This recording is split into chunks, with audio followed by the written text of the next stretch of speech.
સાબિત કરો કે વર્ગમૂળ 3 એ અસમય છે। અહીં વર્ગમૂળ 3 ને આપણે અસમય સાબિત કરવાનું છે। સૌથી પહેલા ધારો કે વર્ગમૂળ 3 સમય છે। કોન્ટ્રાડિક્શન પ્રમાણે આપણે એને સમય લઈશું અને અસમય સાબિત કરીશું। હવે સમય સંખ્યા વિશે તમે જાણો છો, જો કોઈક સંખ્યા સમય હોય તો એને આપણે a/b સ્વરૂપે લખી શકીએ, જ્યાં a અને b અંશ અને છેદમાં જે આપેલ સંખ્યાઓ છે એ અવિભાજ્ય પૂર્ણાંકો છે।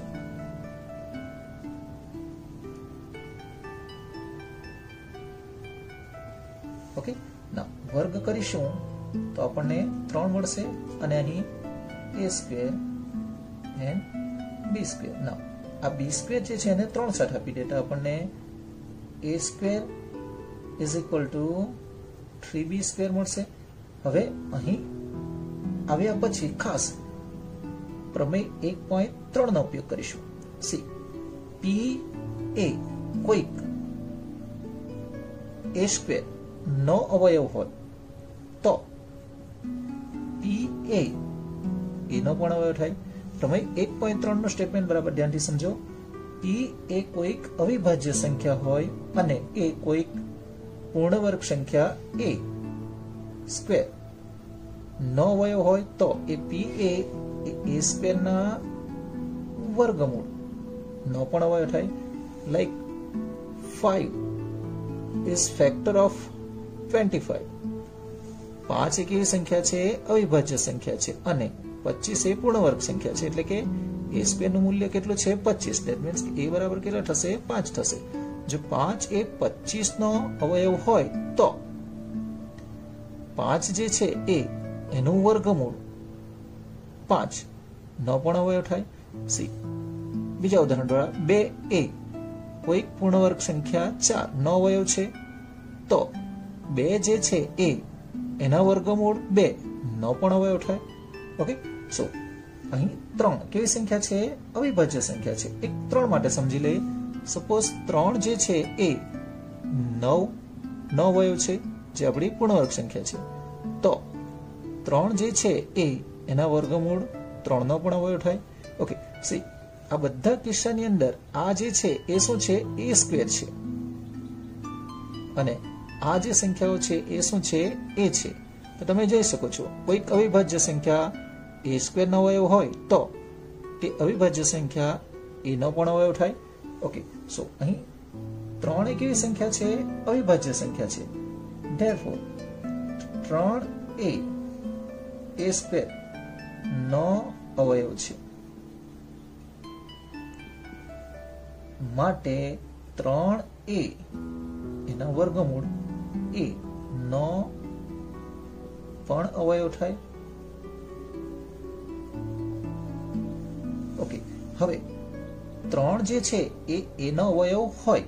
સી માની લો કે 3 જે છે એ કોઈક સંખ્યા 3 એ 15 નો અવયવ છે,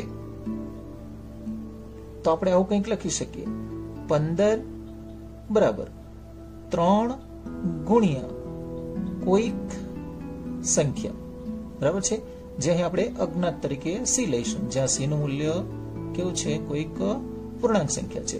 એ જ રીતે 5 એ 45 નો અવયવ હોય, 5 એ 45 નો અવયવ છે, તો તમે લખી શકો 45 બરાબર 5 ગુણ્યા કોઈક સંખ્યા। અહીં આપણે નાની સંખ્યાઓ લીધી છે તો આપણે મૌખિક પણ કહી શકીએ 3 × 5 = 15 અને 5 × 45, જ્યાં c શું છે પૂર્ણાંક છે, પરંતુ અહીં આપણે અજ્ઞાત સંખ્યા છે। સો એ શું છે આપણી અજ્ઞાત સંખ્યા છે, જે અહીં આપણે 15 અને 45 લીધા હતા। તો 3 એ a નો અવયવ હોય તો તમે લખી શકો a = 3 * કોઈક સંખ્યા, જેને આપણે c લઈશું, જ્યાં c શું છે પૂર્ણાંક છે। હવે આ a = 3c ને આપણે અહીં સમીકરણ નંબર 1 માં મૂકીશું। સો 3 c square is equal two 3b square થશે. 3c આખાનો વર્ગ છે જેને આપણે 9c સ્ક્વેર લઈશું. ઓકે, 3 તારી 9, 3 કેન્સલ થઈ જશે. સો અહીં 3c square is equal two b square થશે. પદોની આપણે ફરીથી પાછા ગોઠવણી કરીશું. b square is equal two 3c square લઈશું. તો ઉપરોક્ત પરિસ્થિતિ જે છે એ પ્રમાણેની જ કંઈક સિચ્યુએશન આવે છે. સી 3a a સ્ક્વેર નો અવયવ હતો, તો 3a એનો પણ અવયવ થાય. અહીં 3a કોનો અવયવ થશે? b સ્ક્વેર નો. માટે 3a b સ્ક્વેર નો અવયવ છે. માટે 3a b નો પણ અવયવ થાય. સી અહીં સમજવા જેવી વાત ખાસ છે કે અહીં શું કે છે? 3a એનો પણ અવયવ થાય, 3a b નો પણ અવયવ થાય. પરંતુ આપણે જ્યારે ધાર્યું હતું ત્યાં a અને b કેવા હતા? અવિભાજ્ય પૂર્ણાંકો હતા. સો અહીં આપણે લખી શકીએ કે 3a a અને b નો સામાન્ય અવયવ છે. હવે a અને b નો જો સામાન્ય અવયવ હોય તો a અને b બંને પરસ્પર અવિભાજ્ય પૂર્ણાંકો ન કહેવાય. માટે અહીં આપણને શું થશે? વિરોધાભાસ થશે. માટે વિરોધાભાસ મળે. માટે આપણી ધારણા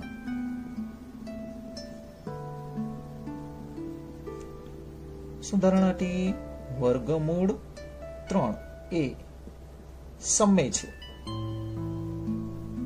આપણી ધારણા શું હતી? વર્ગમૂળ 3 સમય છે તે ખોટી છે. કેમ? તો કે અહીં વિરોધાભાસ મળ્યો. a અને b માં 3 એ સામાન્ય હોય છે, જ્યારે આપણે ધાર્યું હતું એની અંદર a અને b કેવા હતા? અવિભાજ્ય હતા. માટે આપણી ધારણા શું થઈ? ખોટી છે. માટે વર્ગમૂળ 3 આપણે શું ધારણા લીધી હતી? સમય છે, જે ખોટી છે. માટે વર્ગ સાબિત કરો કે 2 વર્ગમૂળ 5 વત્તા વર્ગમૂળ 3 અસમય છે. સૌથી પહેલા આપણે ધારો કે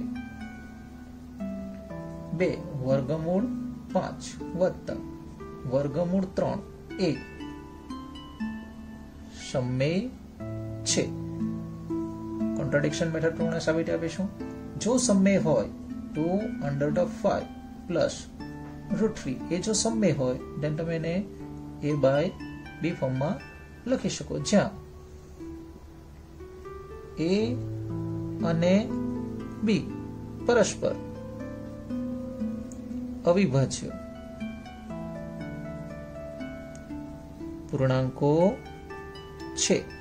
a and b are co-prime numbers. Okay, હવે અત્યાર સુધી આપણે જે કંઈ પ્રશ્ન જોયા એની અંદર એક જ અસમય સંખ્યા આપેલ હતી, અહીં 2 આપેલ છે. So 2√5 is equal to a by b minus આ વર્ગમૂળ 3 છે એને આપણે જમણી બાજુ લઈ જઈશું. ઓકે, ના આ વર્ગમૂળનું ચિહ્ન જો દૂર કરવું હોય તો તમે બંને બાજુ વર્ગ જો કરો તો એ વર્ગ દૂર થઈ જશે. Okay, so 2√5 whole square is equal to a by b minus √3 whole square થશે. ના 2 નો વર્ગ કેટલો થશે? 4. અને વર્ગમૂળ 5 નો વર્ગ કેટલો થઈ જશે? 5. બરાબર. a minus b whole square પ્રમાણે a સ્ક્વેર માઇનસ 2ab પહેલું બીજું વત્તા બીજુનો વર્ગ. So 20 is equal to a square by b square minus હવે 2√3 સંખ્યા આપણે આગળ લઈશું a બાય b પ્લસ √3 નો વર્ગ કરીશું. કેટલા થશે? 3. હવે અહીં તમે જોઈ શકો છો કોઈ એક જ સ્થાને તમને અસમય સંખ્યા મળે છે, પરંતુ એ જે પદ છે એ કેવું છે? ઋણ છે, જેને આપણે ધન બનાવવા માટે ડાબી બાજુ લઈ જઈશું. સો 2√3 a by b is equal to a square by b square plus 3 minus 20. Then 2 under root of 3 a by b is equal to a square by b square minus 17 થશે. Okay, so 2 under root of 3a by b is equal to a square minus 17 b square થશે by b square.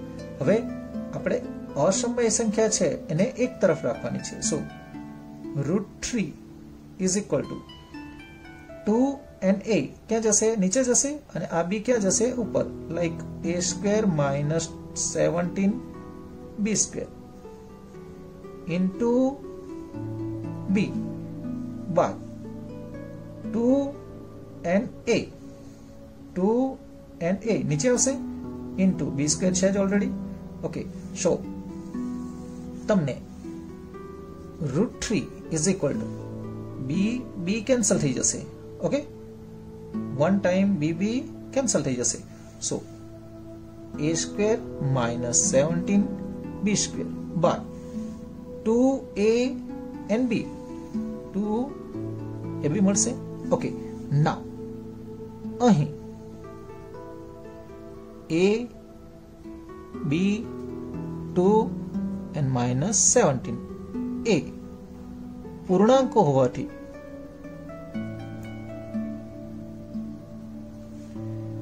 a square minus 17 b square by 2ab સમય થાય.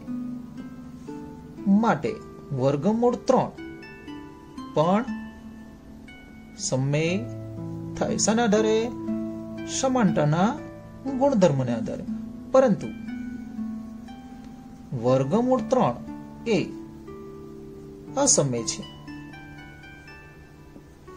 માટે વિરોધાભાસ મળે.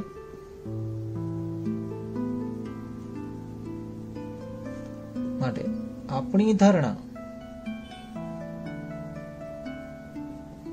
સુધારી હતી 2 under root of 5 plus